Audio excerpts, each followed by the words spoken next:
नमस्कार दोस्तों।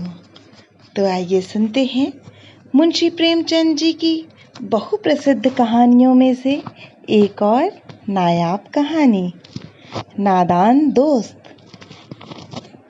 केशव के घर कार्निश के ऊपर एक चिड़िया ने अंडे दिए थे। केशव और उसकी बहन श्यामा दोनों बड़े ध्यान से चिड़िया को वहां आते जाते देखा करते। सवेरे दोनों आंखें मलते कार्निस के सामने पहुंच जाते और चिड़ा और चिड़िया दोनों को वहां बैठा पाते। उनको देखने में दोनों बच्चों को ना मालूम क्या मज़ा मिलता। दूध और जलेबी की सुध भी न रहती थी। दोनों के दिल में तरह तरह के सवाल उठते। अंडे कितने बड़े होंगे, किस रंग के होंगे, कितने होंगे, क्या खाते होंगे, उनमें से बच्चे किस तरह निकल आएंगे, बच्चों के पर कैसे निकलेंगे, घोंसला कैसा है। लेकिन इन बातों का जवाब देना कोई आसान काम न था। न अम्मा को घर के काम धंधों से फुर्सत थी, न बाबूजी को पढ़ने लिखने से। दोनों बच्चे आपस ही में सवाल जवाब करने अपने दिल को तसल्ली ले लिया करते थे। श्यामा कहती, क्यों भैया, बच्चे निकलकर फुर्र से उड़ जाएंगे। केशव विद्वानों जैसे गर्व से कहता, नहीं री पगली, पहले पर निकलेंगे, बगैर परों के बेचारे कैसे उड़ेंगे। श्यामा, बच्चों को क्या खिलाएगी बेचारी। केशव इस पेचीदा सवाल का जवाब कुछ न दे सकता था। इस तरह 3-4 दिन गुजर गए। दोनों बच्चों की जिज्ञासा दिन दिन बढ़ती जाती थी। अंडों को देखने के लिए वे अधीर हो उठे थे। उन्होंने अनुमान लगाया कि अब जरूर बच्चे निकल आए होंगे। बच्चों के चारे का सवाल अब उनके सामने आ खड़ा हुआ था। चिड़िया बेचारी इतना दाना कहाँ पाएगी कि सारे बच्चों का पेट भरे। गरीब बच्चे भूख के मारे चूं चूं करके मर जाएंगे। इस मुसीबत का अंदाजा करके दोनों घबरा उठे। दोनों ने फैसला किया कि कार्निस पर थोड़ा सा दाना रख दिया जाए। श्यामा खुश होकर बोली, तब तो चिड़िया को चारे के लिए कहीं उड़कर ना जाना पड़ेगा ना। केशव, नहीं, तब क्यों जाएगी। श्यामा, क्यों भैया, बच्चों को धूप न लगती होगी। केशव का ध्यान इस तकलीफ की तरफ ना गया था। बोला, जरूर तकलीफ हो रही होगी, बेचारे प्यास के मारे तड़पते होंगे, ऊपर छाया भी तो कोई नहीं। आखिर यही फैसला हुआ कि घोंसले के ऊपर कपड़े की छत बना देनी चाहिए। पानी की प्याली और थोड़े से चावल रख देने का प्रस्ताव भी स्वीकृत हो गया। दोनों बच्चे बड़े चाव से काम करने लगे। श्यामा माँ की आंख बचाकर मटके से चावल निकाल लाई।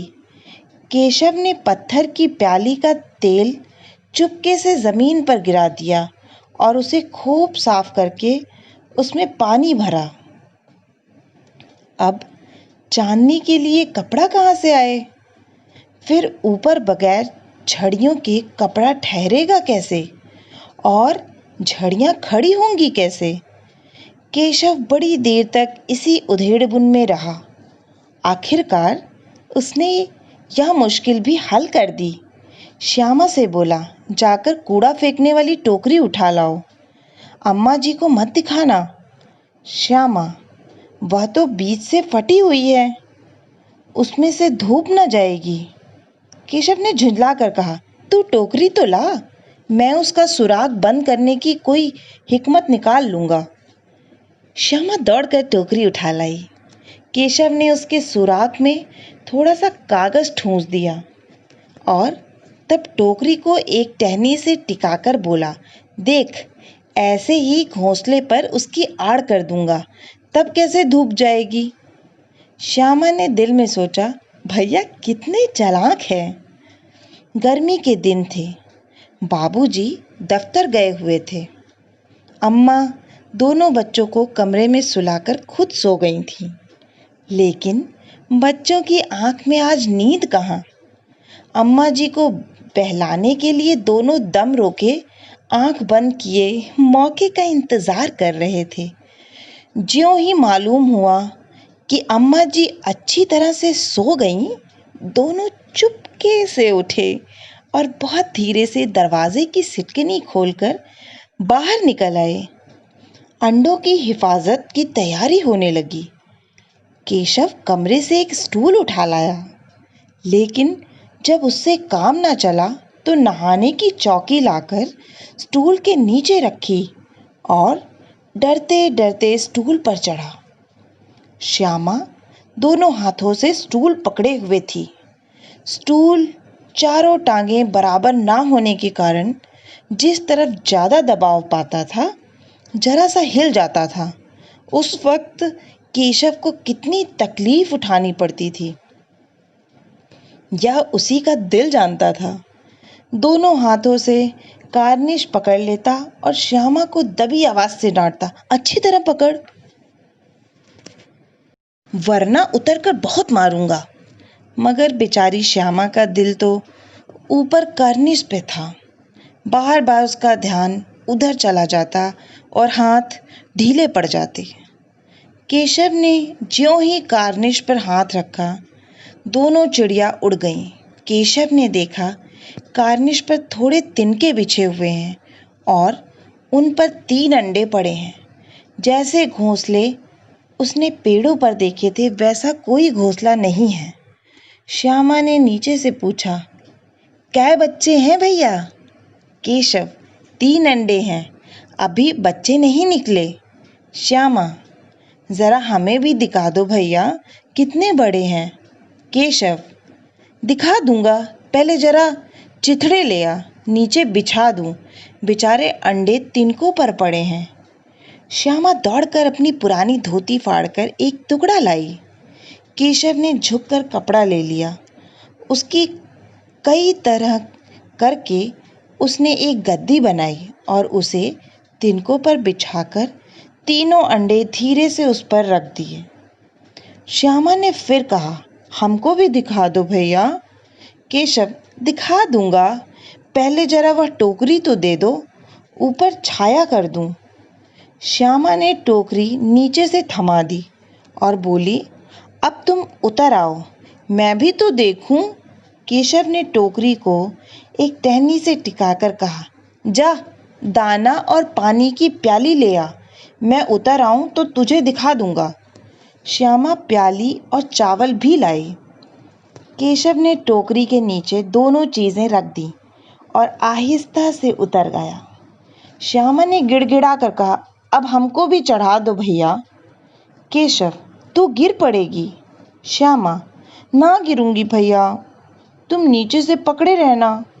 केशव, ना भैया, कहीं तू गिरा पड़ी तो अम्मा जी मेरी चटनी ही कर डालेंगी, कहेंगी कि तूने ही चढ़ाया था। क्या करेगी देखकर, अब अंडे बड़े आराम से हैं, जब बच्चे निकलेंगे तो उनको पालेंगे। दोनों चिड़िया बार बार कार्निश पर आती थीं और बगैर बैठे ही उड़ जाती थीं। केशव ने सोचा, हम लोगों के डर से नहीं बैठती। स्टूल उठाकर कमरे में रखाया, चौकी जहाँ की थी वहाँ रख दी। श्यामा ने आंखों में आंसू भरकर कहा, तुमने मुझे नहीं दिखाया, मैं अम्मा जी से कह दूंगी।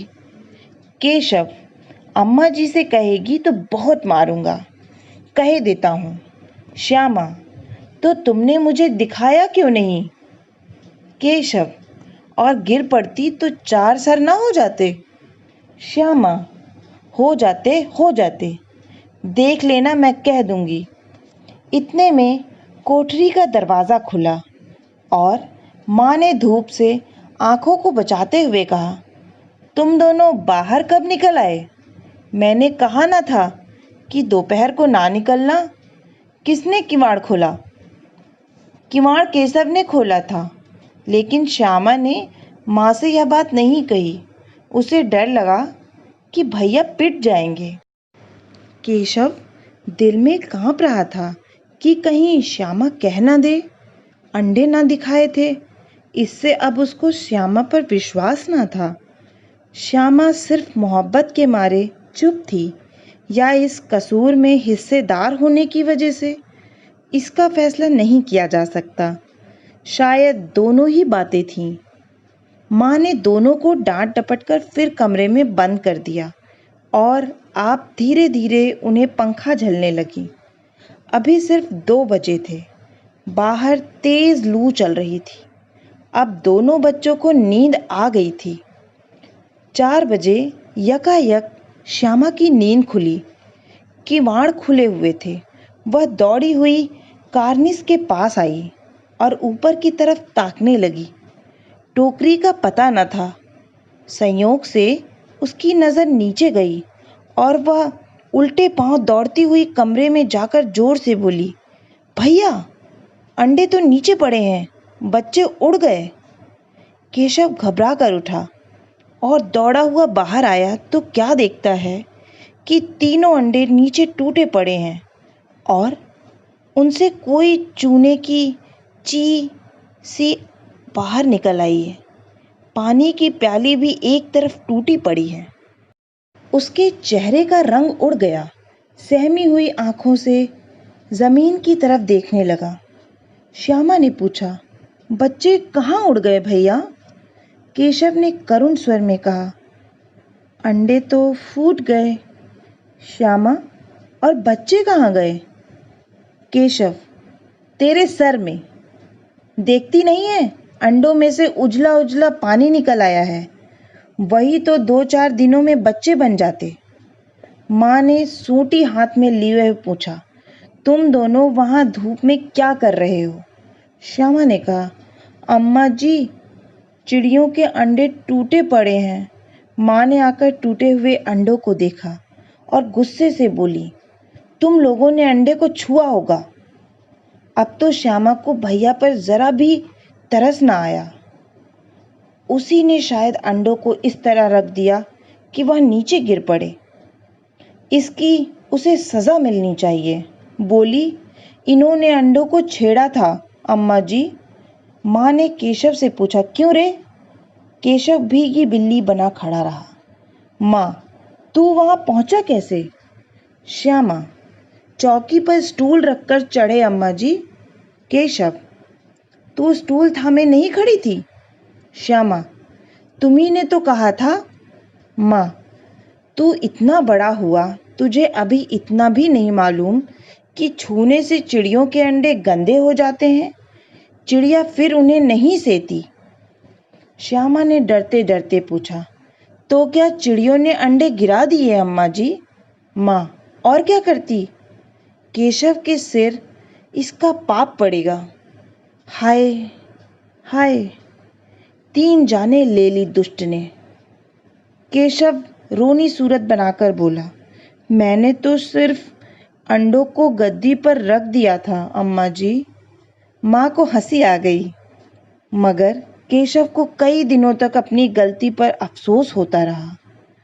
अंडों की हिफाजत करने के जोग में उसने उनका सत्यानाश कर डाला। इसे याद कर वह कभी कभी रो पड़ता था। दोनों चिड़िया वहां फिर न दिखाई दी। आशा है कि आप सभी दोस्तों को यह कहानी पसंद आई होगी। अगर मेरा कार्य आपको अच्छा लग रहा है तो इसे लाइक करें और अगर आप इस चैनल पे नए हैं तो सब्सक्राइब करें और मुझे प्रेरित करने के लिए आगे आने वाली हर नई और बहुत ही उम्दा कहानियों को सुनने के लिए आप सभी से आग्रह है। बहुत बहुत धन्यवाद। फिर मिलती हूँ एक और नई कहानी के साथ। नमस्कार।